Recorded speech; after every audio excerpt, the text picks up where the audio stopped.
ఇది రామ భక్త హనుమయ్య సన్నిధి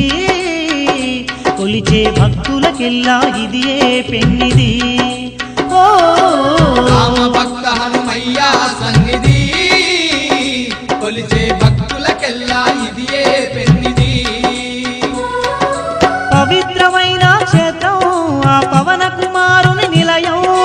పవిత్రమైన క్షేత్రం ఆ పవన కుమారుని నిలయం అవనిలో పుణ్యధామం శ్రీ ఆంజనేయుని ఆలయం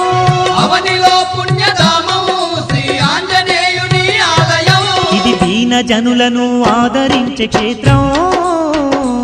దివ్య సుందరుడైన మారుతి మందిరం ఓ రామ భక్త హనుమయ్య సన్నిధి కొలిచే భక్తులకెల్లా ఇదియే పెన్నిది